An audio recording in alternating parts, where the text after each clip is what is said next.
Hi everybody, this is Liam from Running Remote, and in today's video we're going to be talking about 7 things that you need to know before interviewing for a remote job. Remote jobs are all of the rage. Everyone's now having remote jobs, and they're going to have even more remote jobs in the very near future. So if you don't know how to actually prepare yourself for the new job market, you're going to be left behind. So in this video, we're going to be teaching you 7 major tactics that we've picked up from not only running a remote first organization, which hires people in about 45 different countries all over the world, but also learning from a whole bunch of people that do exactly the same thing.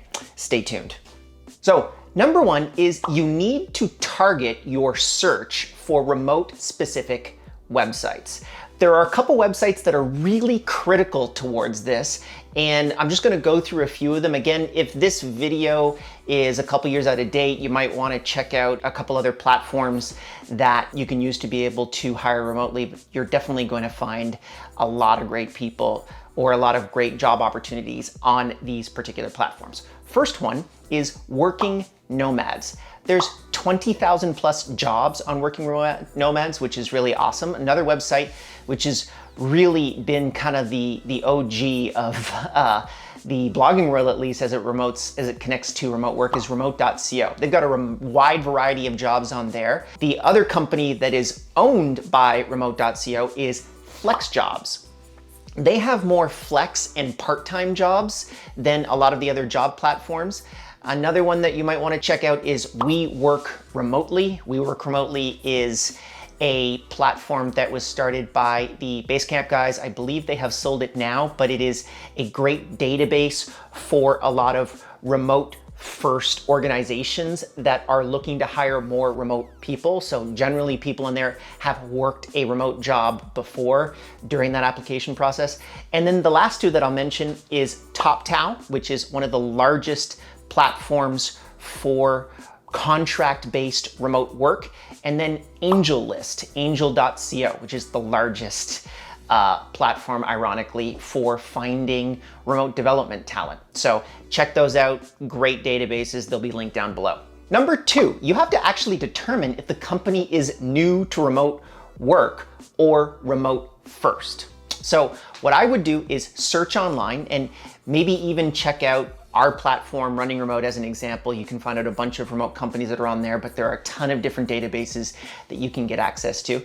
And that might be a lot easier to interview and land a job with a company that's still kind of like new to fully remote work, as opposed to platforms that have already got a lot more kind of remote work processes built in, like ours. So if you really are looking for your first remote first position, you might actually want to work with some of these companies that are a little bit more new to remote work as opposed to the more advanced ones, because there's just a lot of processes and protocols that you have to learn, and you'd be able to learn on those platforms in comparison to companies like ours, where we're really probably not going to hire anybody at this point that doesn't have at least some remote work experience. Number 3, you really need to refresh your resume.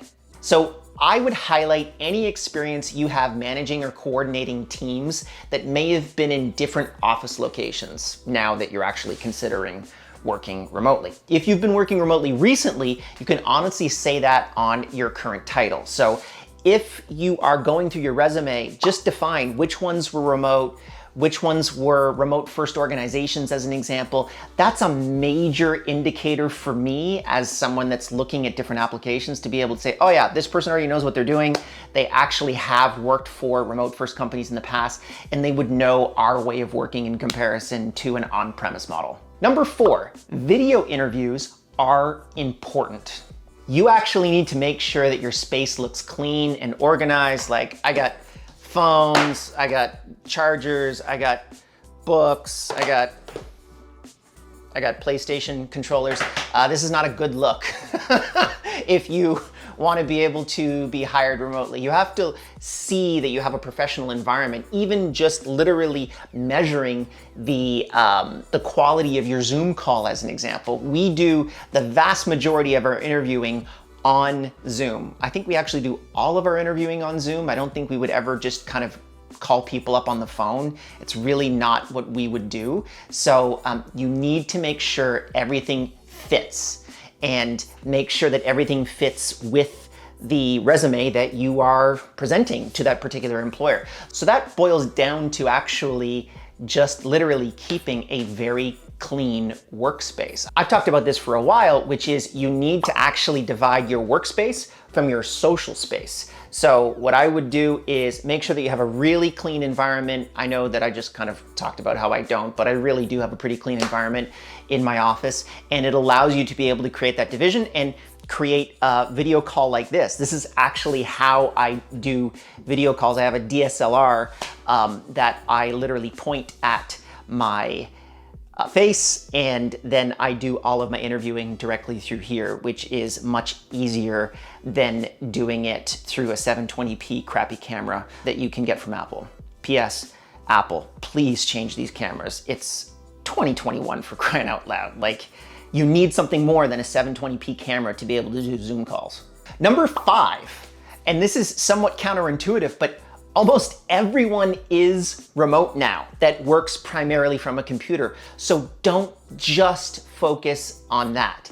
If you've actually built up a remote first resume where you've got some experience, then that's a given that you actually know how to work remotely. Those are fundamentally table stakes. What you need to be able to do is work past that and really focus on why you're the best person for that particular position. Don't fall for talking about why you want a fully remote job or what you have in store for your life once you get a remote job. Stay focused on why you are the best fit for their employment needs. This is something that a lot of people really focus on, particularly when they're trying to hire for us. And I know we're a little bit biased because we really fundamentally are a remote first organization and it's something we're passionate about. But I mean, you should talk less about being remote first. That's table stakes. What you now need to talk about is how you're actually going to be the best fit for that particular position. Number 6, learn how to read the room, or in this case, the Zoom room. You need to balance the right amount of communication if this is the first time you've interviewed 100% virtually. Following up with a thank you email is really important, but be cautious as how often you're emailing or following up to check in. I can give you a personal story. I've had plenty of candidates where they look somewhat needy. What we internally really like to discuss is B players versus A players. They're providing proper follow-up is really important, saying, hey, how's the job search going? How many candidates have you broken it down to? Is there anything else that you would like to know? That's great. That's probably 2 to 3 emails. Anything more than that, and there's a neediness factor there that is not necessarily all that sexy, to be completely honest with you. You want to act like you have 3 to 4 job offers, even if you don't, because that makes employers like me really interested in trying to hire you. So be passionate about the position. Say, hey, yeah, this is a position that I'm really looking forward to and I really want to work for you, but it's not the end of the world if that doesn't happen. Trust me, you're going to get more offers that way. Number 7 is you need to do your research. There are sadly some scams that are going after folks looking for remote work. Avoid interviews asking for personal or financial information. Also look out for words like unlimited earning potential or investment opportunities. Determine what possible legal or tax liabilities may change depending on where your new employer is based out of. Also, get a clear understanding if on-site or travel will be expected as the pandemic winds down post-vaccine. I know on my side, we've seen a lot of scams start to pop up just recently with all of the excitement connected to remote work. So remember, you should never be working for free. You should never be working just on commission.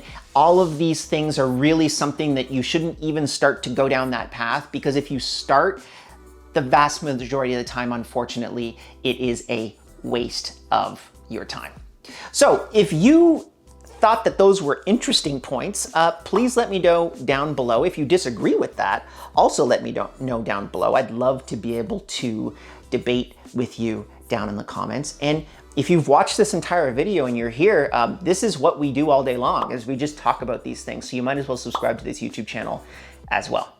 See you in the next video.